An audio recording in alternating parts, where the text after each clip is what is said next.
Okay, we'll call the meeting to order. Will you please rise for the Pledge of Allegiance?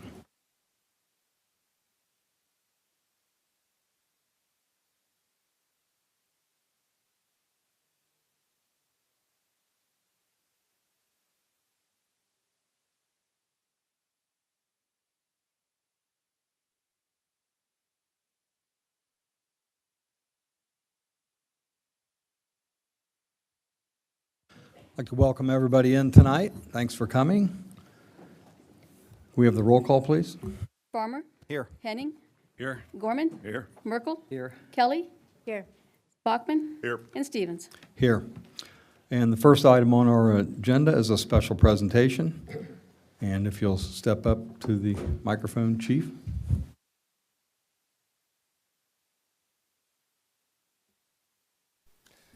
Good evening, Mayor and Council. So this evening, we're just introducing one of our new employees, Battalion Chief Eric Henry. I'd like to step up. So this has been 2.5 years in the making since Battalion Chief Seagraves left. So we were finally able to get that position filled and hired. Eric did very well in our testing process by outside organizations and internal interviews. So he did a really good job in showing his experience and his ability. I'll just read a little bit about Eric. So Eric's been in the fire service for over 20 years. He is a 2002 graduate of Tip City High School. He earned his firefighter certification through Greene County Career Center, became a paramedic through Sinclair Community College in 2009, and completed his associate's degree in applied science, EMS, and fire science in 2016. Eric spent 15 years with the Tip City EMS and 10 years with the City of Moraine Fire Department before joining the Clear Creek Fire District down south. In 2014, with over 11 years of Clear Creek experience, he was promoted to lieutenant. He oversaw EMS operations and training for his entire shift. He also managed a QA/QI program for EMS, which is basically a quality assurance control, make sure that you're doing the right things for patients like we do here as well. He's also a 2-time recipient of the Dr. Scott Swope Emergency Medical Service Excellence Award. And in 2002, he also served as an EMS instructor and clinical coordinator for Edison Community College and EMT program, paramedic program. He has a passion for education and mentoring professionals for the future. Outside of work, Eric is married to his wife, Vicki, over 10 years. He has 3 children, Josephine, Lexi, and Wyatt. They keep him kind of busy. He enjoys traveling to beach destinations, which he's going in November, to Cancun and Jamaica. In his free time, Eric enjoys detailing his car, which he says he loves to switch out cars every few years. Every 2. Yeah, see. And he likes working out, listening to music, and reading. He's actually taken up reading. He wants to read a chapter of a book every day, he says, and he actually already brought me a couple books, so I'm not a reader. But we're excited to have Eric on board. He's in training for 2 months, so he's already got 3 weeks under his belt here, and so he'll go on his own here come June 1st. We're all excited. He seems to fit in just fine with all the crews. He's been just observing here for the last 3 weeks, but he's catching on pretty quick. It's a lot to learn for the collaborator to run that entire operations with 3 different cities, 3 different departments. So we're taking our time with him, but he's grasping and he's doing a good job for us. So, you want to say a few words? He didn't tell me he was going to put me on the spot. No, I'm excited to be here. I'm grateful for the opportunity, and I'm looking forward to learn and work with these great guys here and learn the community. So I appreciate the opportunity I was given. So thank you. Thank you. Congratulations.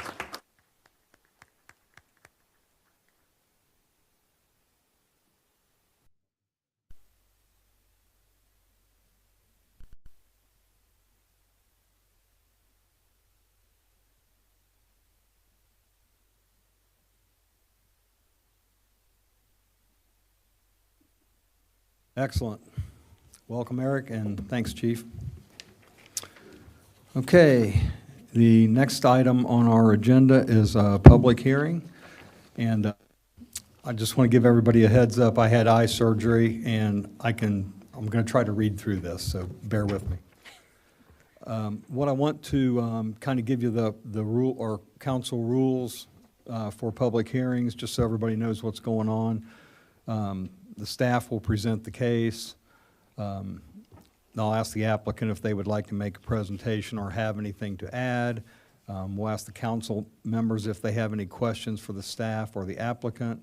We'll then ask for a motion to open the floor to public comment. And I'll then ask for public comments in favor of or opposition for the application.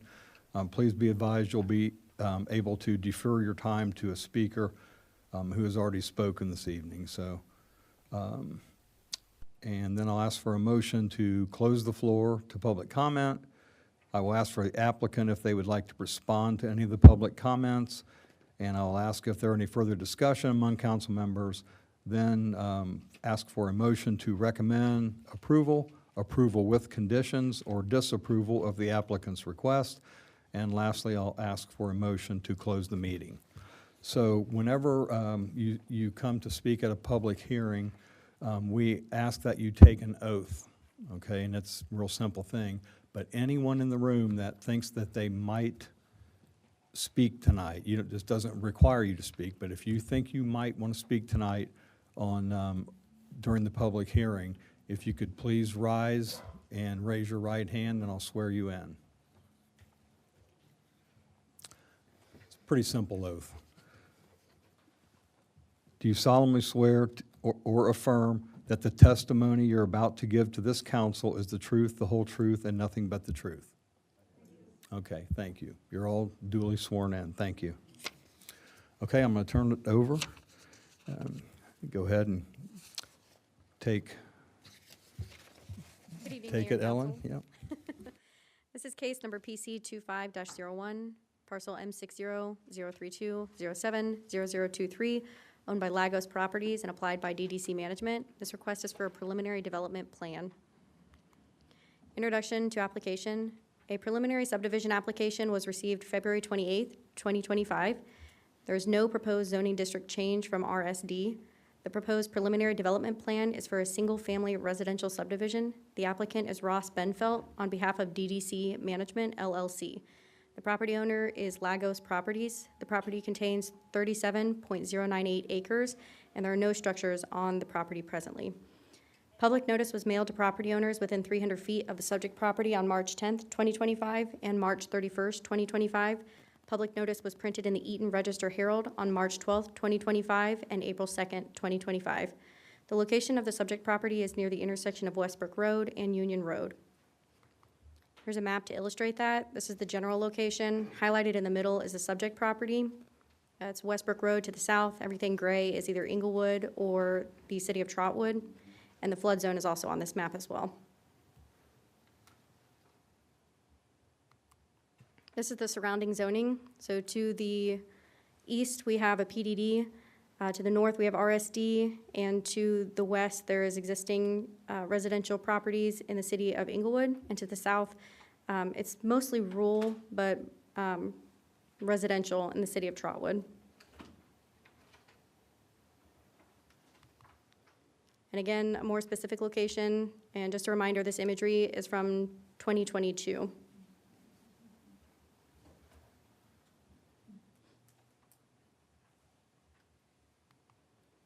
This is the preliminary development plan that was submitted to us.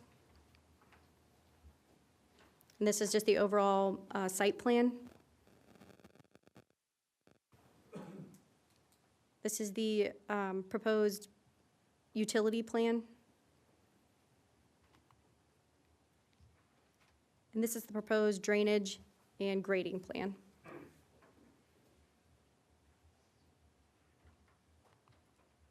The analysis of the request, zoning classification.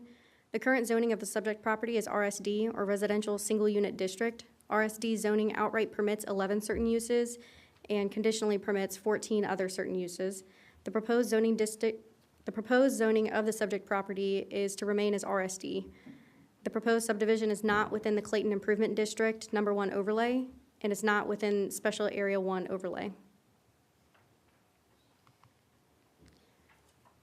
The summary of Hunter's Path Extension proposes construction of 97 single-family homes, proposes 11.06 acres or 29.4% of open space, proposes 2.61 units per acre, proposes 2 access points, 1 entrance on Westbrook Road and 1 extension of Falls Road to the east. Proposes water and sewer service tie-ins from existing facilities, I believe it's Montgomery County in this area. New infrastructure includes streets, sidewalks, lighting, and a multi-use path along Westbrook Road.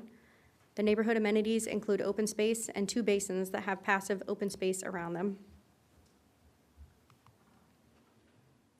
In relation to Plan Clayton, I've kind of circled here in red the area that we're talking about. And the future land use plan indicates the intent of this area to be single-family homes. And again, with Plan Clayton, the future land use plan indicates the intent of this area to be single-family homes. And single-family homes is described in Plan Clayton as typically 1 or 2 stories sitting on lots of approximately 50 to 80 feet wide and 100 to 130 feet in depth. In new development, they will have garages off of the alley, often with small apartments above. I just want to be clear that this applicant is not proposing apartments above their garages in the neighborhood. The analysis of the request for code guidance, Chapter 1111.11 is residential single-unit district, and this chapter offers guidance in respect to desired development patterns, uses, and development standards, and also Chapter 1161 subdivisions. This chapter offers guidance in respect to design and development standards for any proposed major subdivision as a whole. And potential next steps. Planning Commission unanimously passed a motion to recommend approval of the preliminary plan with certain conditions to City Council. If motioned and passed by City Council, the applicant will then be able to submit final development plans, and each final development plan requires public hearings with both Planning Commission and City Council. Final development plan and plat submission requires certain additional information not included with the preliminary plan, namely a completed traffic study which will consider the impact of the proposed development on area roads and will make recommendations on road improvements to address such impacts, and a development plan set which will include details on utilities, grading, stormwater and drainage, building architecture, and landscaping. Staff's recommendation: after evaluating the applicant's request, staff recommends Planning Commission make a motion to recommend approval of the preliminary subdivision plan with the following to be provided with the final subdivision plan, in addition to all the requirements specified in the Planning and Zoning Code. And that is all comments from Clayton staff, Clayton Planning Department, and Clayton Engineering Department are addressed to Clayton Planning Commission's satisfaction. Planning Commission recommendation: after evaluating the applicant's request and holding a public hearing, Planning Commission unanimously passed a motion to recommend that City Council approve, with specified conditions, the preliminary subdivision plan, and those specified conditions are to adopt recommendations by Clayton staff, and for the final development plan, plans to remove dead trees and replace them to the northwest and east property lines shall be included.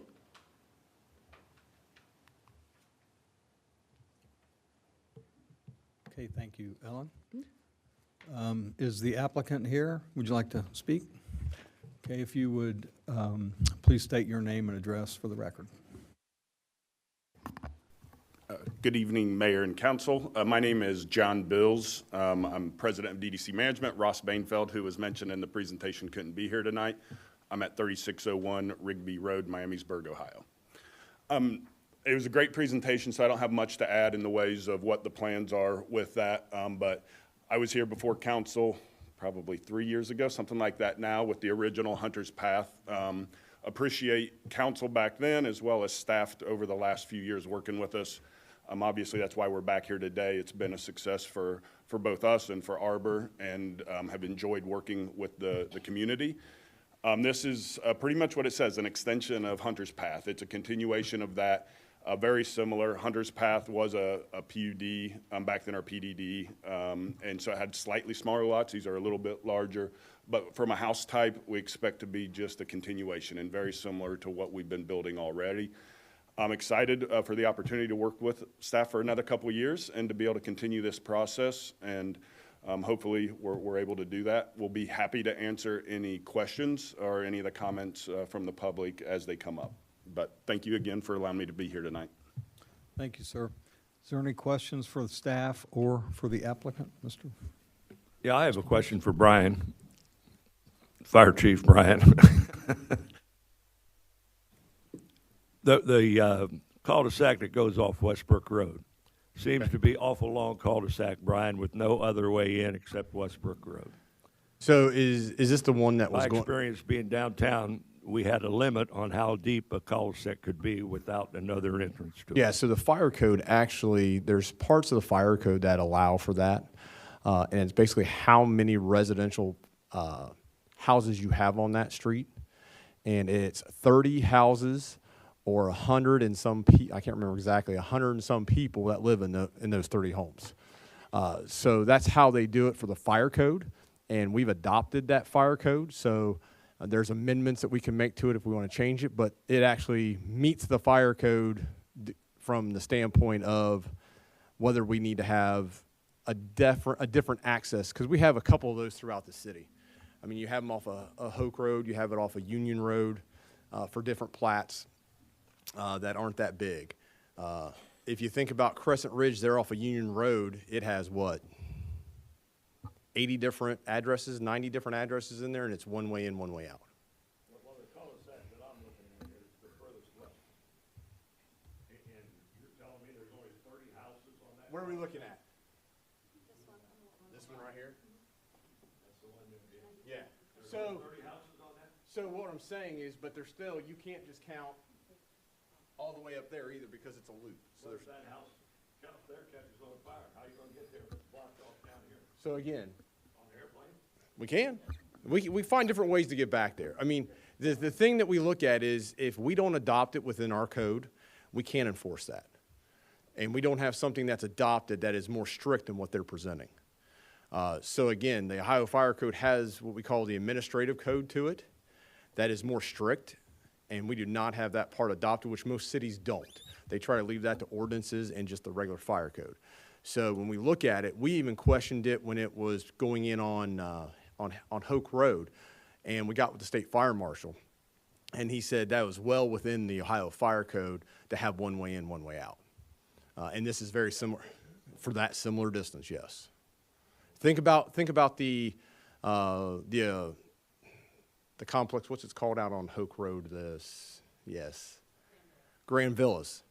So that goes all the way back from Hoke Road, all the way back behind the North Clayton, and that is not required to have two ways in, two ways out. I think I asked that same did. question back then, Yes. Brian, if I'm And not wrong. Actually, you ask me that every time we have a one-way Every in, time we one-way see out this, plat. I ask that. And that's why I know the answer to your question.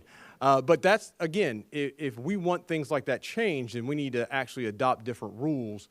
But with the standard Ohio Fire Code, this meets the Ohio Fire Code regulations. The county has different rules then? You can be more strict if you enforce those rules, but you have to adopt those into your ordinances or into your own codes, which we have the Ohio Fire Code referenced as in our ordinances is what we follow.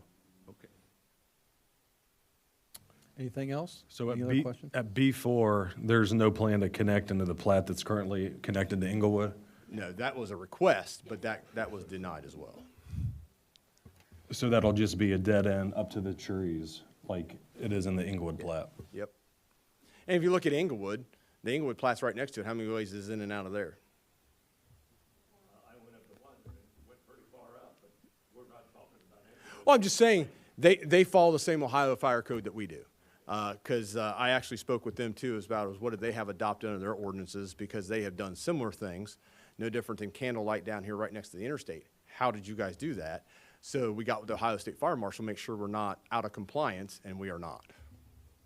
And So Amanda, we're all doing it wrong. Well, no, we're not doing it wrong. You can be more strict, but you've got to put that into your own codes, and we don't have that, or adopt administrative codes of the Ohio Fire Code, which is more strict than what's in the standard code of the Ohio Fire Code. and Right. Amanda, you said it was asked to Inglewood if it could be connected in? Yes, so the original plans, if I remember correctly, the original plans did show a connection there because I think DDC is doing a project on the other side. Or someone is, it might be Arbor who's building on the other side. And, okay, and there was the original plan showed that connection and Inglewood said no. Because we questioned that as well when the plans were going through to make, if that was going through, it takes care of that problem. And then we got our response back, so. Well, Chief, in your opinion, I mean, the design of this is suitable for getting fire equipment back there? Yeah, I mean, there's always that chance. I mean, the road is closed for a reason. Trees block the road. We have these issues other places, to make them have two ways in, two ways out for the 0.1 chance that that's going to happen. That's why the Ohio Fire Code puts regulations in. If you want to be more strict, we can, but I don't think that is. We have long lane policies in place. We have covered bridges that we deal with. We got lanes that are over a mile long, that's one way in, one way out with no fire hydrants, and we deal with that. We're prepared. Now, we will tell you, it takes us a little longer to get things deployed because we're not right in front of you when we're pulling hoses and things like that. But we have policies in place to deal with this, and we have we have bridges that, we can't cross. Several bridges in the city we can't cross. So how do we deal with that? We stretch hoses from the street. So it's not something we haven't done before. We'd rather not, but again, from a development standpoint and from a Ohio Fire Code standpoint, we can't be more strict unless we approve that. So I'm just recommending basically what the Ohio Fire Code says, that, unless you have the administrative code, this is within reason. So it's not my opinion, it's just what the Ohio Fire Code says. Anything else for chief or staff or the developer? I got some questions. Okay, go ahead. More regarding stormwater and flood drainage, so I'm not sure who to talk to with regards to that.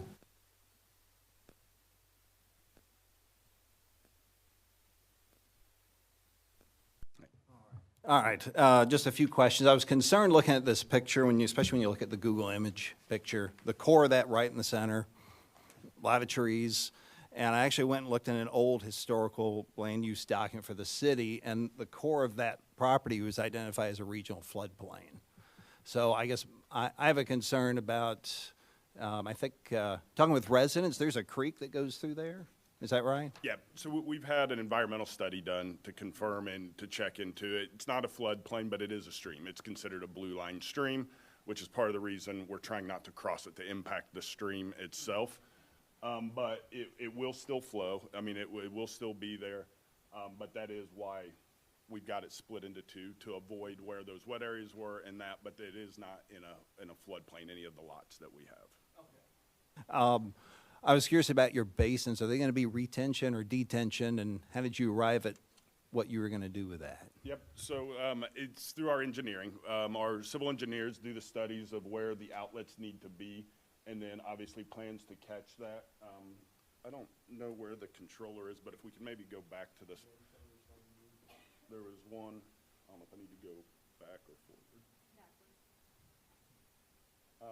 So here's the drainage plan, and you can see kind of the black arrows of where, from the topo and from the final grading that we're gonna do, where it's gonna flow to. I know, I wasn't here for the meeting, but it was communicating me messages from some of the residents and that in the neighborhood. You can see the, does this have a pointer? Yeah. There is one of the concerns was water runoff up in the property to the north.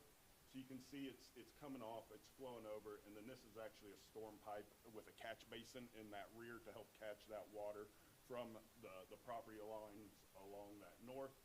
And then you can see how it flows down through and ultimately outlets into proposed basins in each location, and then ultimately makes its way into the creek. We have to let the water go where it was going today, not in any more or any less quantity. But we can catch it in the basins from this storm drainage. That'll be refined in the final development plan. They've done a lot of studying already. I'm confident in the design they have, but they do get it fine-tuned. Our engineer has to review that with the city's engineer to make sure that all the stormwater meets the state regulations. Yeah, I was concerned about that because when you drive through Hunter's Path today where they have retention ponds, there's one in particular horrible problem with geese droppings. And I would think if you did something that was detention, well, the water wouldn't be there, they wouldn't be attracted. But, that's up to your engineers, and I'll respect what they come up with. And usually the engineering behind it is what depicts which one it is, because we do both. And I know there's a basin just along the east side, about halfway down in Hunter's Path. Oh, in Hunter's Path. Right. And where does that drain off to? So there is, see if there's a better, yeah, like right here, and that's why we have open space here and open space here, and you can see we'll be catching, as it outlets, it comes through the field now, and it's gonna be caught here, comes under, and then makes its way again into basins and into the stream as it is. So we've accounted for the outlet of that as well. Okay, I've just, in looking at these plans and pictures, that northeast corner has really left me concerned because it's so wet. And I guess I'm just looking for some confidence that it's going to be kept dry and not cause a problem. With what we're doing, I can't guarantee I'm fixing any of the problems off of our property, but I will say we won't make them worse. We will, and typically, once it comes in, it improves the surrounding area as well. I just cannot promise that. I won't make it worse anywhere else off of our property. Check here real.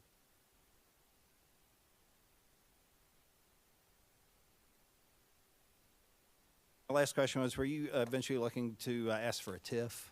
We were, what we had at least discussed to date is we would like to move forward with basically the same structure as what we had in the original Hunter's Path and continue that over here.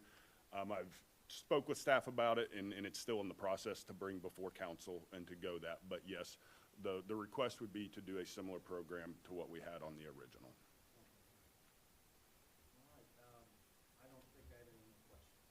Thank you very much. Thank you. Thank you both. Don't- Anything else? Oh. Don't go away. Sorry. I sat down and I actually watched the planning commission meeting where this was discussed. And there were a lot of comments by people both in Hunter's Path and along Mount Royal in terms of drainage on their properties, from their properties, pools of water collecting and not knowing where water was going to go and how it was going to be maintained. And I guess there's a detention basin there on Mount Royal that you said you've been mowing for the last 22 years.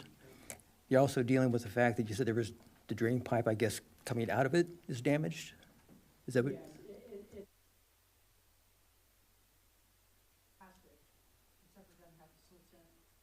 And it's all waterlogged, and my two neighbors here help me every year, plus this gentleman here, to try to prop up the front of it, because the kids like to go back in the creek. And we clean out the culvert, so when we have heavy rains, that will fill almost up. It happened here. And then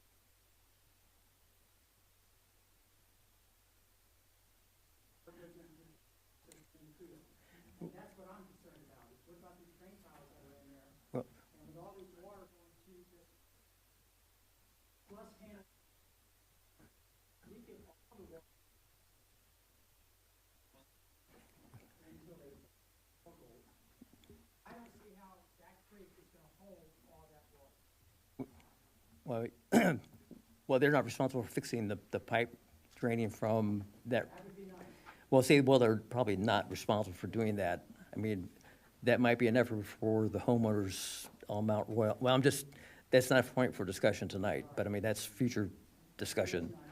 But I'm just, from the standpoint, that water from that retention pond comes onto this property. Right. So you have to be able to accommodate that extra flow of water. That's accurate. And It's- handling it to go downstream is not to flood someone else off the other side of your property. That's absolutely correct. So we don't have the right, the authority, or the ability to go fix the problem in an existing community. You know, like you said, and I understand maybe it's not in order, that would be the HOA, you know, just no different than our HOA is responsible for maintaining what will be on this property. But we have taken into consideration in our design to allow for that. Now, it'll be the water that comes out of their basin onto this property. It is accounted for in our stormwater plan to allow for it to pass through and ultimately make its way off of our property in the same way that it does today. But I just want to make certain, or make note that that was one of those questions that was brought up, to make certain that whatever plan was put together for stormwater control, that was accounted for. It is. In all of ours, no different, you know, that I mentioned over here, even though it's an extension and it's kind of the same community to that, we had to account for the stormwater coming out of the original Hunter's Path onto this property and work that through our system the same way with the subdivision to the north. And I don't believe there's any from the subdivision to the west that makes it our way. It goes the other direction. But anytime we're designing it, they have to take into account all the stormwater, whether it's a field that comes onto us or a subdivision that dumps, you know, into this property. We have to account for all of that stormwater. But there were also some persons who were at that meeting where they live on Falls Gold that said they have water pooling in their backyard that doesn't flow out. And so essentially, it's a grading issue. In the existing Hunter's Path on there, yes. Yes, Since you guys then- control that, What's that? since you guys still, Yeah, it's a combination of both us as the developer, if it's within the green space, and then Arbor Homes. And I know there was a few different issues that came up at the last meeting, and collectively between us have been reaching out to resolve those. For the one that is coming off that I think is in the HOA green space, Ross, who was here, or was at Planning Commission, has already been working with our team to take a look at that, and we'll work between us and Arbor to correct that. in looking at the engineering design, and they did all their boring studies, the upper portion of that plot design where you have, I guess essentially it's lot number 14. It's the left side of that upper cul-de-sac. Yep. That lot essentially that says it's going to have to be mitigated because of the That's correct. There shallow is, depth. you can see right now, like this dashed line right here, or shaded line right there, is an area, we're working with our environmentalist consultant for that, and we'll mitigate that and remove any soil that's needed in order to have a compacted building pad for that. But we'll follow all the state regulations related to that, and we'll be working through our environmentalists to take care of it. My concern, even if you're having to mitigate it, and groundwater is within a couple of feet of the surface, that whoever buys that lot is potentially going to have a wet, now, they won't have basements, but they're going to have a wet yard. Once we come in and we mitigate it, part of it's mitigating it with the state, like with a mitigation bank. But the other part is us actually coming in and clearing it, removing any unsuitable soils, and building the pad back up so that it does stabilize it. And we have geotechnical people that will be there while we're doing that to confirm that the building pad meets all of both state or building code regulations as well as the builder's regulations, which a lot of times are even more stringent than maybe building code. You know, the engineering study said basically you have to come in and strip off all the topsoil and bring in other dirt and compact it before you put topsoil down. That's exactly right. So essentially, you have the ability to essentially go back through and regrade this to address potential concerns that homeowners would have in terms of water standing in their yards. So it doesn't flow the Absolutely. wrong direction, it flows out and away, not pool around the yards. We will, and that's what the plan here, basically, this is showing both existing and proposed topo. We'll be regrading all of it to eliminate the drainage concerns, building up the building pads, allowing water to get away from the homes into the streets, and ultimately into the catch basins. I don't know if you were out there while we were doing the first section, but you basically have to regrade the whole site to make sure that it does drain correctly per the drainage plan, and we will be doing that. Well, I think I hit you enough as far as No, that's great. stormwater. The other concern people had was with the dead trees. I'm gonna say dead, falling, damaged, ill, diseased trees, that sort of thing. I mean, the comment was made that they would look into it as far as addressing the trees and that were potentially damaged and dead. So, I think something more affirmative than potentially looking at it.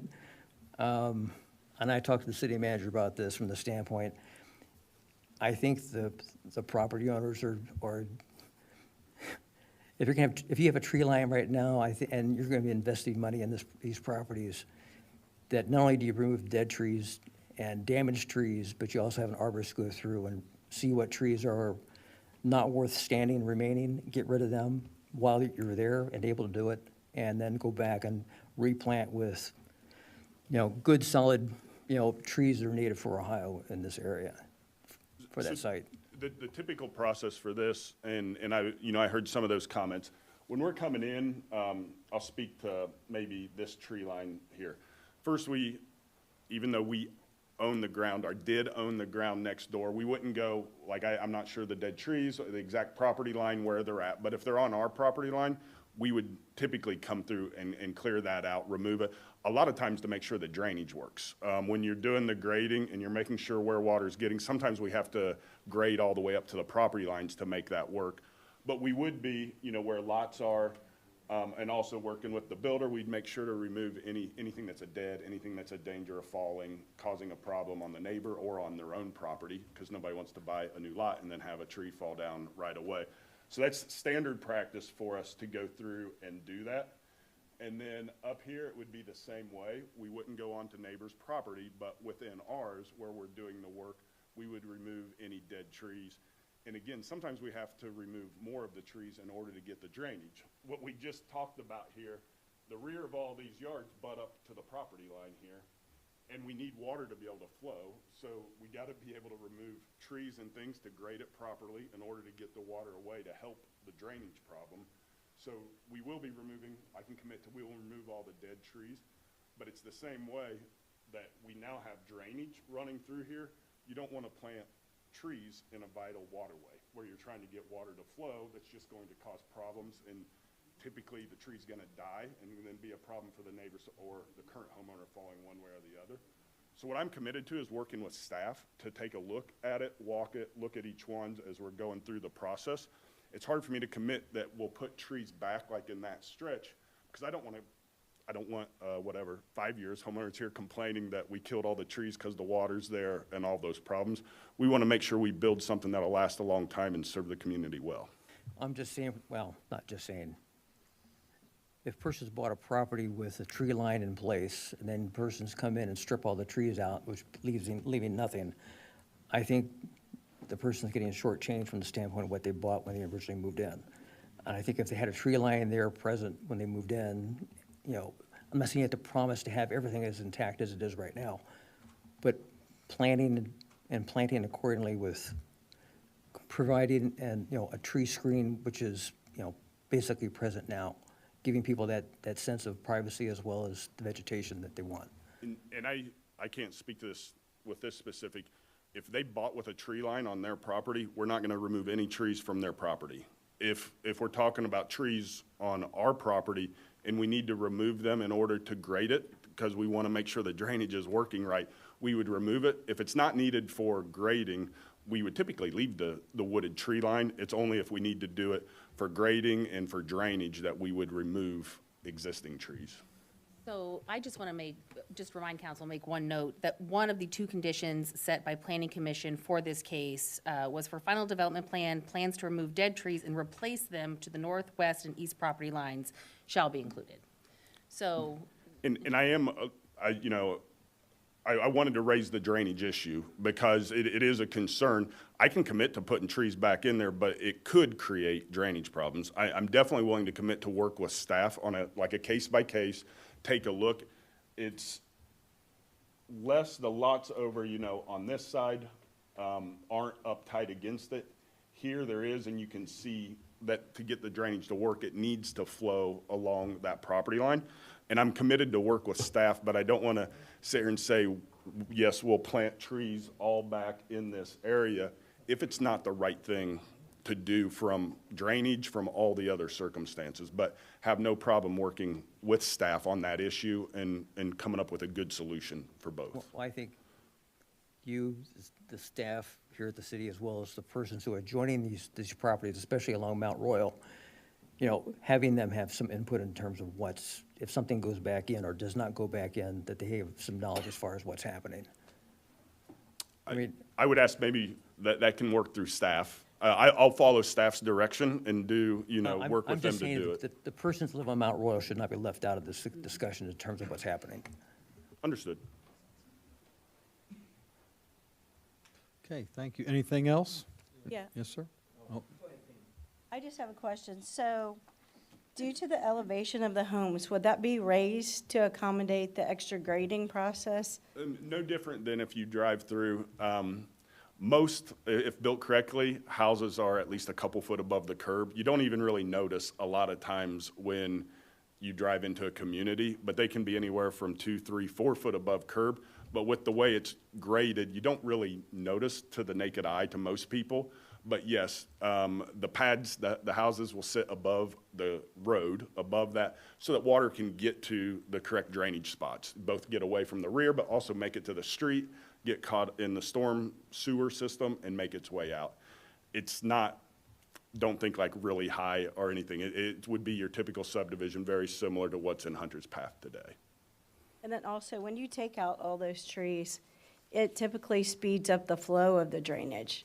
So I guess what you would have to look up and end result to see how much more of a flow that would speed up and then accommodate from that point? That's accurate. Within, and I'm not a civil engineer, but within the civil engineering of stormwater, they have all different types of like flow rates and how much permeates depending on if it's wooded, if it's grassed, if it's a farm field, and they use that data to design it. And then there's also parts of that code that you have to over-design it, you know, to accommodate for whatever engineering factors or whatever you want to call on top of that. But they use all of that data in determining the storm system. And one more thing, I think the residents on Mount Royal are concerned it's not gonna make their property worse for the drainage, because I did walk some of that, and I did see a lot of issues with the drainage that flows to the creek. So I think the assurance was, it's not gonna make it worse. I can for them. assure it will not make it worse. We will design it in a way, that's like kind of the real regulations regarding stormwater with development is we cannot negatively impact any property owner away. We have to make sure we design it. And if we built it and there was an issue, we would work with staff to correct it. We can't make it worse. Typically, it makes it better, but that's not necessarily the code or the regulation, but it typically makes it better for the surrounding. Thank you. One last question. Did you say you're going to put retention or detention basins in? I believe they are, when we go through the final development plan and the final engineering, both with staff will determine, but I believe they will all be retention. I think most persons were concerned that they be detention and not retention, but What's that? I believe the neighbors would prefer they be. Detention, not hold water. Correct. Yeah. Right now, I believe, again, it'll be determined in the final design to make sure the stormwater is working right. I do believe they'll be wet. That is the current plan. Ryan, do you have something else? One last question, and, yeah, talking with residents, I'd also say if there's a way to make those detention, to definitely do that. And I'll talk with our engineer Yeah. and definitely don't have an issue with it. It's mean- actually easier for us as well if it can be done. I mean, I know you have to, reading the zoning code, you know, I love doing that. I know it says for the detention basins, you have to have a recreational use, so a path with some benches would even pass for that. My last question is, if you removed all the green space, you had just the housing, what is the housing density per acre? Well, if you 2.6. remove the green space, if it's just housing, if it's just the housing. No, I haven't done that calculation. I don't know that. We always it's use gonna it be, as a. obviously gonna be higher than 2 point something, maybe like Yeah, it'll be 4, higher, 4 but less than Hunter's Path 1.0, the original. That's fair, thank you. Yeah. Anything else for staff or the developer? Thank you, Okay, everybody. thank you, sir. Okay, I'd like to entertain a motion and second to open the floor to public comment. Open the floor for discussion. Second. Motion by Mr. Merkel to open the floor to public comment, second by Mr. Henning. We have a roll call, please. Mr. Farmer? Yes. Henning? Yes. Gorman? Yes. Merkel? Yes. Kelly? Yes. Bachman? Yes. And Stevens? Yes. I just want to go through, we have a few rules. These are council rules. They've been on our books forever for public comment. So I'm just going to remind everyone, anyone here can come up and speak. Each speaker will have 3 minutes to make comments. So we, just do that in the essence of time there. If your comment has been made by a previous speaker, please try not to replicate the comments. We're pretty open on that here, so there's not a ton of people, so you come up and say what you need to say. Please direct your comment to the council and not directly to the applicant, and the applicant will have a chance to respond to the comments afterwards. Once the floor has been closed to public comment, no additional comments can be made. So if you think you might want to say something, you say something, because once we close it, then it's closed. So we just want to be upfront about that. So the first thing I want to ask for is one other thing. When you come up to the podium, we ask that each of you state your name and address, just for the record. So the first thing I'm going to ask for is if there is any comments in favor of the development. Anyone who is for the development?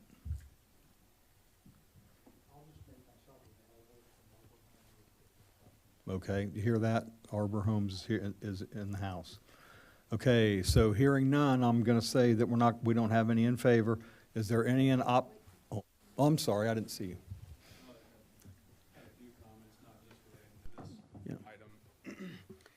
One thing, and talking with a few folks, Derek Muncie, 6511 Taywood Road. I think I like this development, and I like a few others that we have kind of floating around at the moment, because I keep thinking back to a few meetings ago, we had a lady stand up and talk about how these types of developments can work, this type of community can work. We can have both what folks would call rural areas and residential areas. On Plan Clayton, which was a committee discussing this,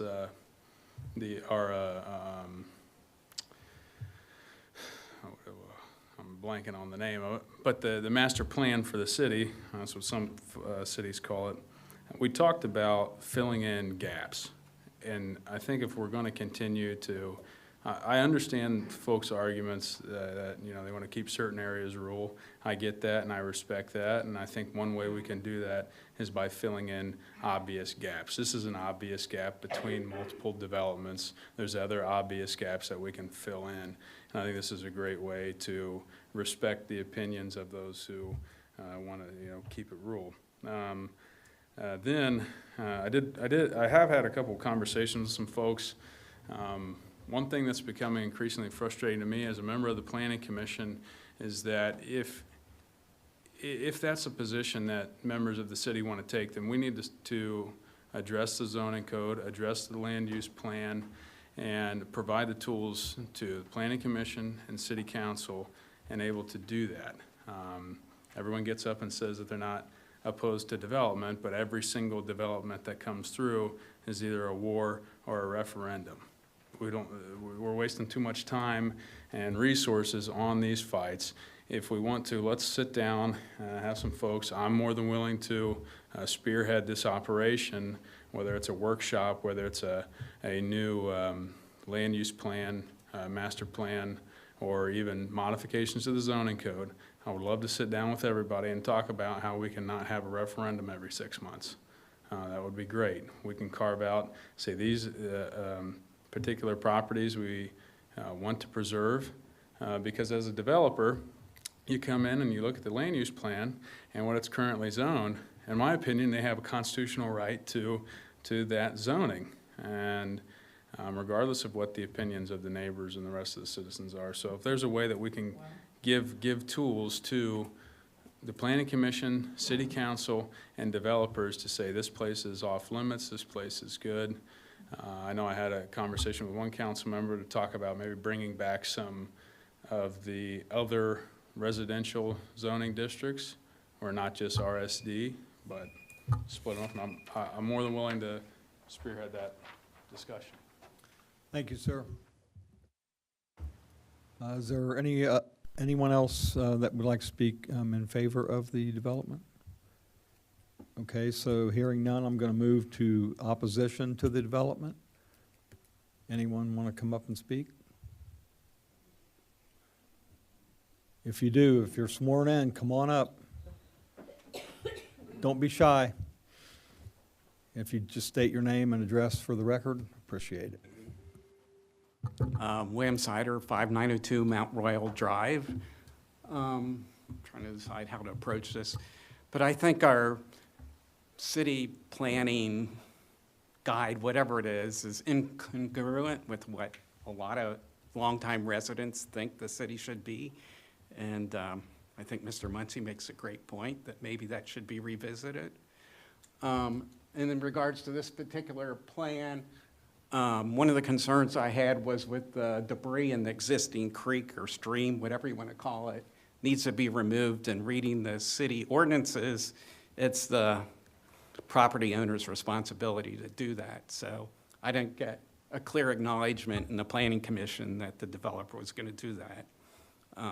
There's all kinds of junk in there. Let's see, what else? Could you clarify that? Like, are you talking about like trash or We're limbs? talking about or trash. limbs? Somebody discarded their old deck boards in the field and kids took them and built a bridge across the creek, that kind of thing, and then it clogs up with leaves and stuff, and then backs up in the creek. Okay. So that's just an important part I wish would be done. Again, detention ponds, we're definitely in favor of those, and like ours, kids will, toss ball in it and stuff like that when it's dry. We already talked about dead trees, so that's good. Street lights, we don't have any street lights on our street, none. And I kind of like it that way. And our backyard goes into a field which is dark, and we have a fire pit at the end of it. It's kind of nice. In this plan, there'll be a cul-de-sac that'll end right at that fire pit. So if they do what they did in Arbor 1.0, there'll be a street light at the end of that. And that's not desirable from my point of view. And, it'll be bad enough cars coming down, shining their headlights as we sit in the backyard trying to enjoy a fire. So that's why I asked for minimal lighting. What else do we have? The street safety study will be done, so I'm confident that'll be okay. Let's see, as an adjacent property owner, I don't see any benefit to this, none. I don't see how it helps me at all. I mean, we're gonna lose possibly some trees that are behind our property. They're not only about a row of trees are actually on our property. The rest extends out further. I mean, we've done a good job of keeping them clear, so nothing bad is in there, but, what else? Well, that's it. I just don't like a TIF because it holds a lot of money back for decades. All right, thank you. Thank you, sir. Anyone else in opposition? You come up and state your name and address, please. Good evening. My name's Tanya Seitz. I live at 3027 Falls Road in Hunter's Path.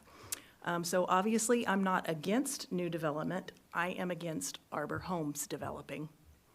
And as an Arbor homeowner, you would not think that. But we built this home thinking it was going to be our forever retirement home. We bought a lot at the end of the street, and we paid a $12,000 lot fee to be at the end of a street. And we were specifically told that that was the reason for the cost of our lot. Now they are extending it. We were told it would never be extended.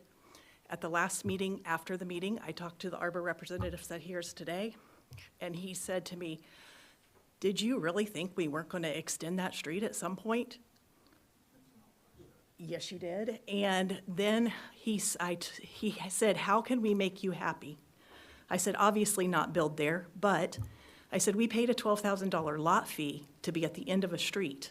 And he said, "Well, it's not like we're going to write you a check." Did you know that Arbor Homes has a 1.7 star Yelp review? Arbor Homes has a 2.8 BBB rate review. They are not a quality home builder. Their reviews are about quality, workmanship, poor response to warranty items, poor response to anything after the build. This is not a home builder that you want building in Clayton. This is not what you would want for your home, 1.7 stars. Would you build with someone like that? I ask if you develop this property, that you do it with someone other than Arbor Homes, because you are not doing your Clayton residents any service by letting Arbor Homes build anywhere else in our community. Thank you. Thank you, ma'am. Anyone else in opposition?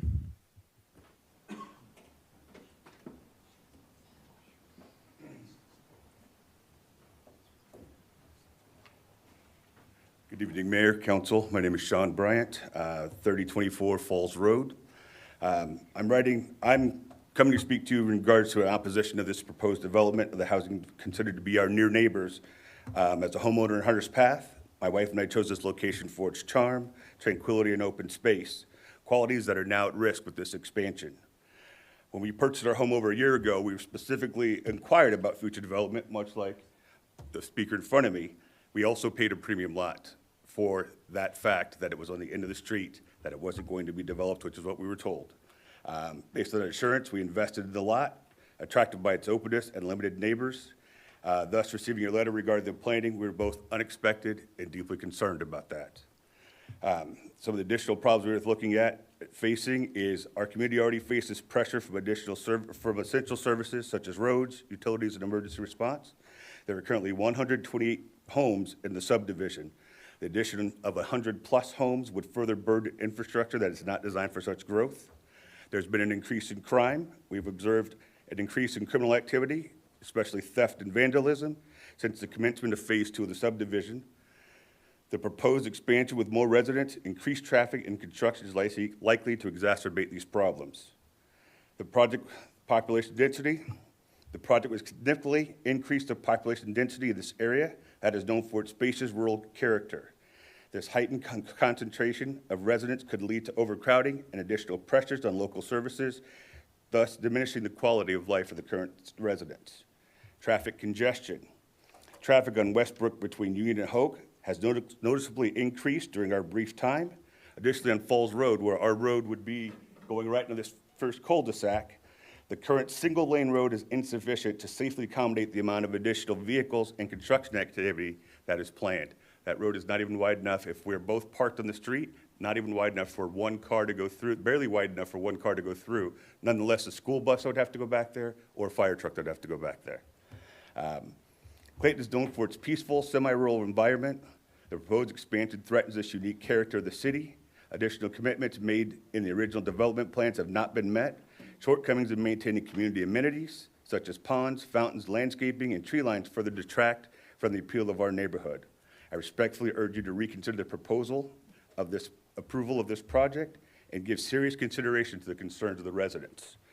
I will also hand you a couple of pictures that I've taken that are of the drainage right by my house that doesn't flow anywhere. I will also show you send you pictures around of like two cars, my car and my neighbor's car, that are parked in the street, and how there is very limited room for those cars for anything to go past there. Thank you for your time. Thank you, sir. Anyone else in opposition?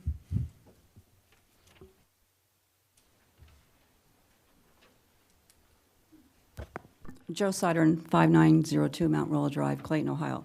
Okay, I think Amanda gave you some pictures of of our detention pond on Mount Royal Drive, and I thought I'd go over that really fast since I only have 3 minutes. But the first picture is basically the detention pond in 2018 when we had 4+ inches of rain in 12 hours. And it emptied the very next day. Okay, and then we go forward to April 5th. We went out and took pictures after the 4+ inches of rain we had within 5 days. And we took all of our detention ponds, and you can see the second, third, fourth, and fifth pictures of the detention ponds are empty. And then we took pictures of the retention ponds in Hunter's Path, and they're all full. Now, this is 4+ inches of rain in 5 days versus 4+ inches of rain in our detention pond in 12 hours. So you can see where if we had a 4+ inches of rain in 12 hours in the retention ponds, they probably would overflow. And on the last picture, there is a picture of pinwheels that somebody has put around the detention pond to try to keep the geese out. But then you see there is a goose off to the right. So that's the first set of photos that you guys have. And then the second set of photos are basically on April 5th. We took some pictures of the water issues in the field. And the first picture is a picture of the creek. And the Planning Commission people didn't realize it was a creek until we let them know it was a creek, just to let you guys know that. Okay, and then the second picture is is a retention pond that's coming from Hunter's Path, and it goes into the wetland, the area that's designed as, pointed out as a wetland. And then this next picture is another picture of the other retention pond that is flowing through the field to the creek. And you can see, and also when they bored this land, the boring equipment got stuck. And they had, in two different areas, the boring equipment got stuck. And this, and just to let you know that this field stays very wet. And then the next picture, there's a picture here of water in front of the wetland. And then the last two, let's see, the last two pictures are pictures, or three pictures, excuse me, are pictures of the wetland on April 16th. We went back on April 16th. We couldn't get into the wetland on the 5th because there was too much water, standing water. So we went back on the 16th, and there's still standing water, not real deep, but there is a lot of standing water there.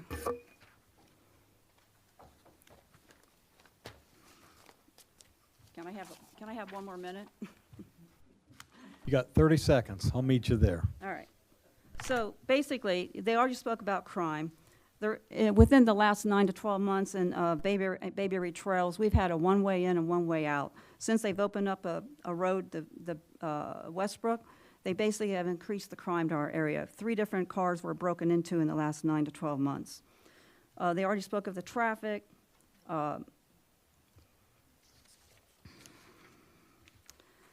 Basically, the cul-de-sac, one of the main reason up here on the cul-de-sac on the top, you see on the top on the right-hand side, that backs up to our property.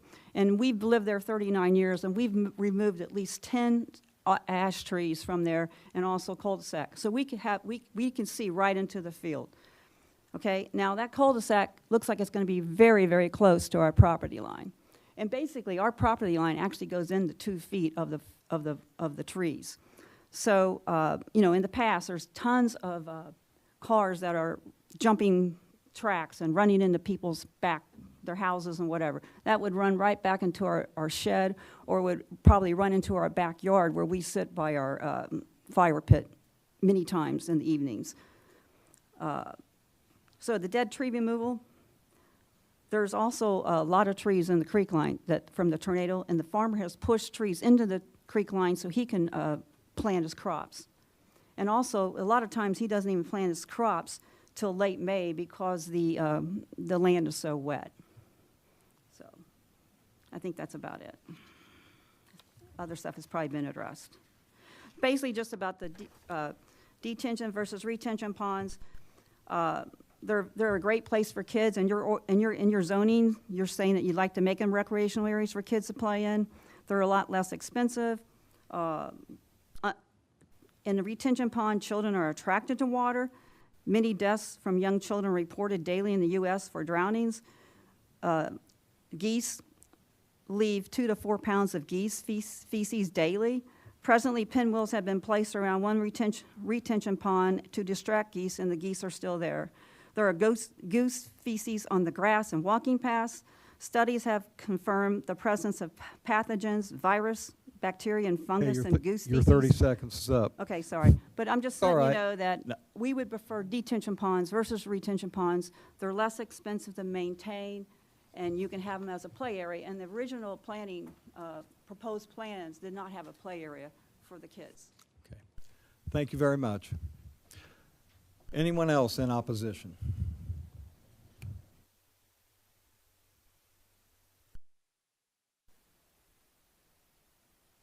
My name is Ralph Evans. I live at 6022 Mount Royal Drive. That last house on Mount Royal, where that little piece of land is, where I live at. And the farmer, like she was saying, he never planted very close to that because it's always wet. And when the drilling rig came in, it was about 75 or 80 yards from the property line because it was too wet to get in there. And then the other guy, there was 2 of them. One of them was there, and the other one went across by their property over there, and it got stuck. So my question is, the top half of this field is 942 feet above sea level. I'm at 930. I'm 12 feet from the crest of that hill. If they're gonna grade that, then they're gonna have to do a lot of work to get 12 feet to kind of even things out. And the dead trees in there, I've cut all the dead trees out myself in the last 30 years. I've been there 30 years. But it's so wet there, there's a tree that fell over into the field that they haven't even did anything with yet. I went over there and cut part of it up. But my question is, I'm for the development and I'm against the development. From what I've heard from what these people are saying, they're not listening to the people that's buying property. So are they gonna listen to these people here that buys this property when the house is up here and it's a 7 or 8 foot drop off? I'm gonna get drowned. I had to call MetroNet out last week. You know, the big gray tubs that MetroNet, it was off the top and it's that deep. And it's 30 yards down the creek over into Inglewood. He had to go all the way down. You can look it up. He's been out there 4 times in the last 3 years. And it's so much pressure from water, it just pops that thing up and takes it down there. And it's 7 or 8 feet. I got a stream 7 or 8 feet wide, at least, coming through there on a heavy rain. So my issue is flooding. And if those houses are up there like that, how much of a grade is that going to be down to my level? 930 feet versus 942 feet. There's a lot of water issues in there. I don't know if these guys had ever been over there during a good rain, these engineering or Arbor Homes or whatever. Everybody wants to develop and sit at a desk and do what they got to do, but do they ever get their boots wet and go out there and look around what it looks like? Some of us have. The landowners have. We live there. We see it. But there's a water issue there, and I don't want all those houses on the left side, Inglewood side, that would be the west side, and the north side, me, you know, them 2 houses, if they're up high, all that water, those squiggly lines aren't, where are they squiggly lines going? They're going this way and this way. There's nothing going that way. So all the water from there is gonna go right down through my property again. You understand what I'm trying to say? That's all I got to say. Thank you, sir. Anyone else in opposition? I move we close the hearing. Second. There's been a motion by Mr. Gorman to close the public hearing, second by Ms. Kelly. Roll call, please. Mr. Farmer? Yes. Henning? Yes. Gorman? Yes. Merkel? Yes. Kelly? Yes. Bachman? Yes. And Stevens. Yes. I want to thank everyone who came up and spoke tonight. Let's see. I'm going to ask the applicants, did you have anything you want to respond to? Or?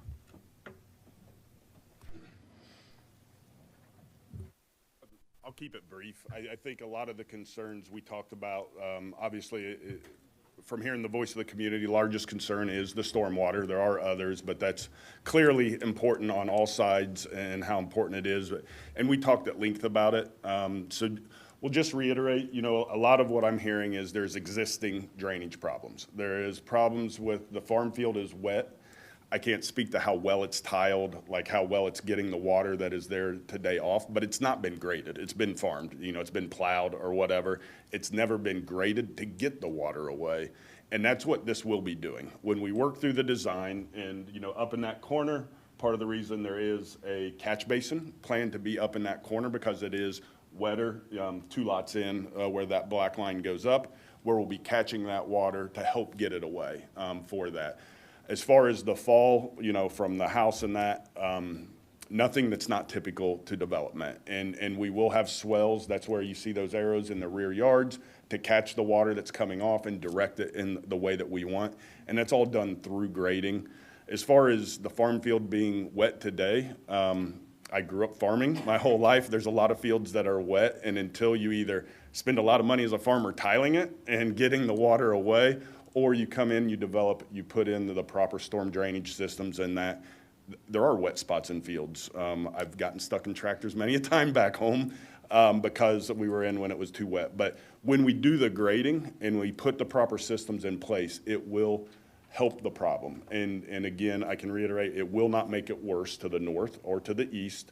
And I believe it will improve it. Again, can't guarantee, but it should improve it because we're now not going to allow the farm field, because until it's developed, if that farm field's dumping water like into the common ground onto the property line, nobody has to fix it. Like the farmer doesn't have to fix it because he never caused the problem. We have to make sure it gets away after we develop. It's part of the development code and part of the regulations.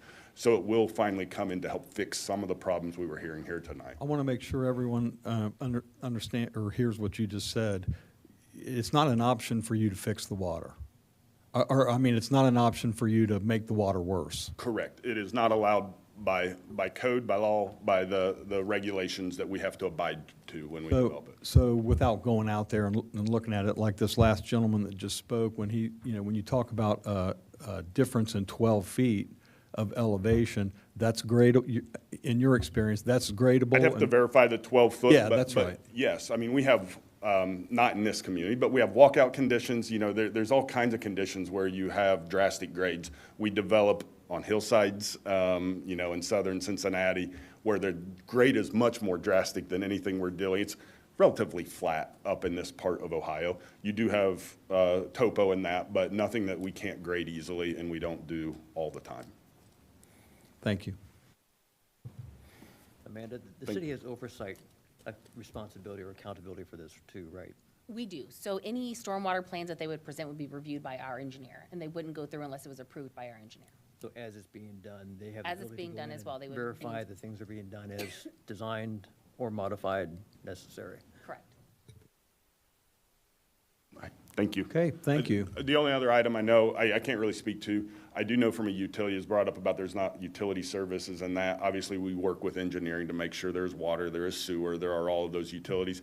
I can't speak to police or the other things, but as far as the utilities, we work with the village to make sure that there is adequate pressure and there's adequate sewer capacity.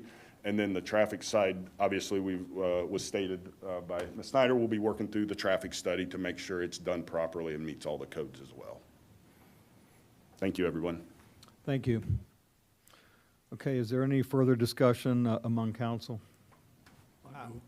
I move we close.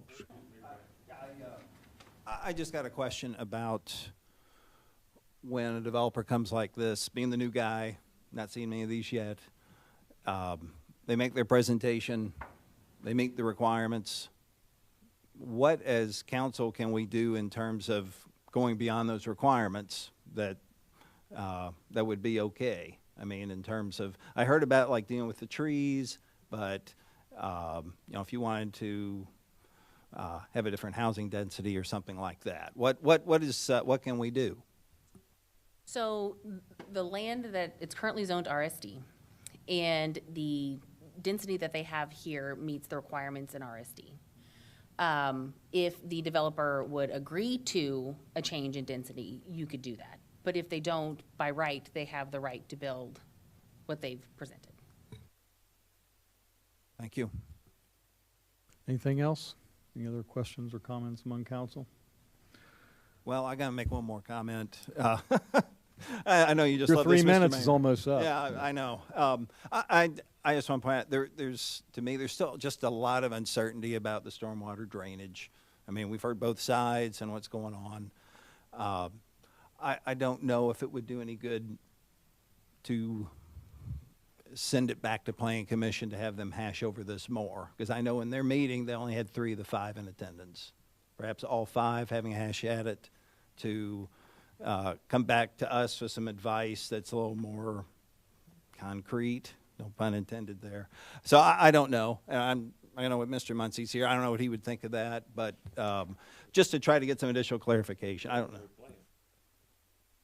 Yeah, well, at this point, I'm sorry, you couldn't send it back to the planning commission because they've already done what they were supposed to do. That was the question I had. I'd Thank like you. to weigh in on this also, because when these developments come up, I think all of us, want to cover all the detail. I mean, we don't want people stuck being flooded or, without a fire truck or school bus or anything else like that. That would, no one wants that. But I think things like stormwater, I mean, we have 2 developers here that have, I don't know how long they've been in the business, but I'm going to say it's not their first rodeo.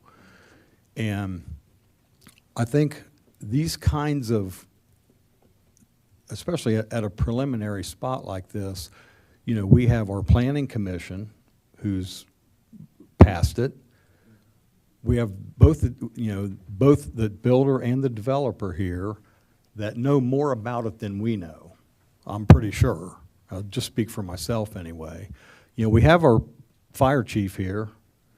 If there's an issue, you know, Brian's a pretty plain spoken person. If there's an issue with getting a fire truck back there, he's going to say, you know, he's not going to say, oh yeah, we can squeeze back there. He's going to tell you the way it is. And if Chief Hamlin were here, he would say the same thing on the police side. You know, if they saw it as an issue, then they would speak up. You know, I didn't hear opposition due to the school tonight. Usually we hear that, you know, the schools can't handle it and things like that. And we have support from Northmont Schools, directly from the superintendent and directly from the board president up there.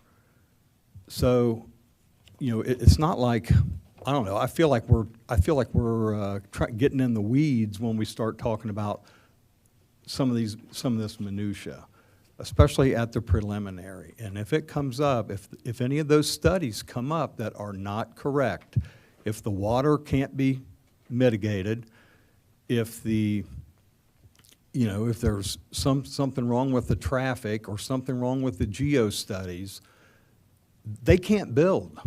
They can't just go out and start building if that stuff doesn't pass. And that's really not even a Clayton thing. That's a trade thing, and that's a ORC thing, I believe. I'm not a lawyer, but they can't go against, you know, if the traffic study comes back and says there's no way Westbrook can handle this traffic. It's going to be more traffic. It's 100 more homes, but you know, is it going to pass the traffic study? And if it passes, then it passes. If it fails, it fails, and they don't build. That's just the way it is. So that's kind of the attitude I take on all of these developments. Let the pros do it. Yeah, we have the final say as a council, but they followed all the rules so far. And if they follow the rules, if we want to change the rules, that's a different thing. But if they followed all the rules and they pass all the studies, and you know, you're putting another development, you know, in between 3 other developments, it's difficult for me to say to them or any developer or builder, you can't build here, because they're putting their money where the mouth is, and you know, it's a big investment for them. And you know, as a council, we'll try to do the right thing, and they'll try to do the right thing also, and our staff also. So again, that's just my view. Just to clarify, my concern isn't so much about the studies inside that perimeter, it's the impacts of what happens outside that perimeter. Yeah, but you heard what he said. He does, you know, they can't make it worse. They cannot make it worse for you know, phase 1 or the folks, you know, off of Bayberry, you know, over there in Bayberry Trails, or the folks in it, you know, on the Inglewood side. We can't make it worse. Did we have a statement from, I was looking through the packet again and I can't find it. Did we have a statement from the superintendent and Northmont board president that said they support this, that you just said? They've both told me that face to face. They've told you that face to face, and you're going to say that for the record. Okay. So if it's asked to the superintendent and the board president, I guess it would just be good to know that they said that to you face to face, that they support this specific development. They support development in general. They've supported bigger developments than this. But that's not what you said. You said they support this development. Kenny, and you spoke with the superintendent. That's semantics. They also support one that's about 5 times bigger than this. So I recall him being here. I'm pretty sure they would go with this. I recall him being here and saying he would be neutral and he did not have an opinion. So I would just be careful when you make statements of what people say and what they don't say, especially if they're saying it to your face, and council has nothing in this packet that says that. Well, part of the reason that he would say that to me is because he's not political. And right now, you're being political, And he's not political when he's talking about this. That's why he's neutral. I move we close the public hearing. Second. Yeah, it's already closed.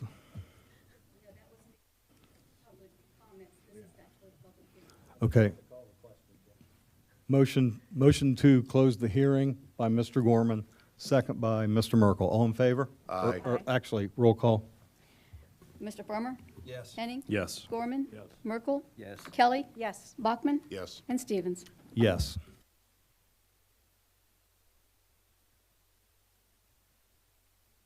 Okay. The next item on our agenda is the clerk's report. First, you have before you the council work session minutes of April 3rd, 2025. Move for approval. Second. Motion to approve by Mr. Gorman, second by Ms. Kelly. All in favor? Aye. All opposed? Mayor, you need to abstain, right? You weren't here. Roll call, please. Farmer? Yes. Henning? Yes. Gorman? Yes. Merkel? Yes. Kelly? Yes. Bachman? Yes. And Stevens? I abstain. Thank you. The record show that was unanimous with one abstention. And the next, And you also have before you the council meeting minutes of April 3rd, 2025. I'll move for approval. Second. motion to approve as written by Mr. Gorman, second by Ms. Kelly. Roll call, please. Farmer? Yes. Henning? Yes. Gorman? Yes. Merkel? Yes. Kelly? Bachman? Yes. And Stevens? Abstain. And let the record show that's unanimous with one abstention. And it looks like we have no old business. And we have some new business. Mayor, so I just wanted to walk through this a bit. So the first item is request to add ordinance number O-04-25-04 to the agenda, which would be after the resolutions that are currently on the agenda, put them at the end of that. And that is an ordinance expressing the city's intent to negotiate jointly with other cities in the region on a price schedule under which electric light services would be furnished to the residents of the city for the purpose of street lighting. So we would just need a motion, second, and a vote to add that to the agenda. I move to put it on the agenda. Second. Motion to add the ordinances onto tonight's agenda by Mr. Henning, second by Mr. Farmer. All in favor? Aye. All opposed? Mayor, the second item deals with the referendum petition, which was submitted to the city on April 10th. There are two pieces of legislation which could be added to the agenda this evening if council so votes. The first will be ordinance number 04-25-05, which would repeal ordinance number 01-25-02, which adopted the Planning Commission's recommendation that was adopted on March 6th of this year. The second, if you do not add that to the agenda, or if it is added but it does not pass, then the second would be resolution number R-04-25-39, which would direct the Board of Elections to place that referendum issue on the ballot. I move to have resolution number R-42939 added to the agenda. There's motion to add, I'm trying to read this, sorry, R-04-2539 onto tonight's agenda by Mr. Henning, second by Mr. Farmer. Let's have a roll call on this. Farmer? Yes. Henning? Yes. Gorman? Yes. Merkel? Yes. Kelly? Yes. Bachman? Yes. And Stevens? No. Now, are we going to put ordinance 04-25-05 on? Okay. Okay, you haven't asked about that one yet. Resolution that passed, so resolution 04-2539 has been added to the agenda. So there would need to be a second motion to add the ordinance 04-25-05 to the agenda if council. So moved. Motion by Mr. Merkel to add 05 onto tonight's agenda. Second. Second by Ms. Kelly. Roll call, please. Farmer? Yes. Henning? Yes. Gorman? Yes. Merkel? Yes. Kelly? Yes. Bachman? Yes. And Stevens? No. Okay, All three of those were added to the agenda. that's right. In the order they just were approved? Yes, so ordinance number 2504 would be first for a vote, once we get to that point. And then what I would recommend is, How they were approved by council in that order? yeah, you could do it, I mean, That way the discussion's together, though. yeah, I mean, you're going to have to discuss it together, but from my perspective, if you vote on the ordinance to repeal and that passes, then you don't need to vote on the But resolution. that's not what council voted on first. We voted on the referendum first. That's up to council, whichever, you would prefer to go with first. That's, Yeah, if the ordinance, if the ordinance passes, then there's no need for if ordinance O-04-25-05, if that passes, then there's no need for the resolution sending it to the Board of Elections. And shouldn't they go in that order? 'Cause if the ordinance passes, then there's nothing correct. to send to the If the Board of ordinance to Elections. repeal it passes, there is nothing to send to the board, correct? So what's your recommendation, Martina? My recommendation is, it makes more sense to me to vote on the ordinance first. Now, if council wants to change that order, I would suggest you have a vote on the order. That's too confusing. Do the ordinances together Ordinance. in order which they're presented. Okay. Okay, will you read the first ordinance, please? Ordinance O-04-2503, an ordinance adopting, rejecting, or modifying the Planning Commission's recommendation to approve with specified conditions the application of DDC Management LLC to approve the preliminary development plan for 37.098 acres located at the northwest corner of Westbrook Road and Union Road and bearing parcel ID number M60-03207-0023 within the city of Clayton, Ohio. Mayor, just one reminder, a vote to reject that would require 5, Okay.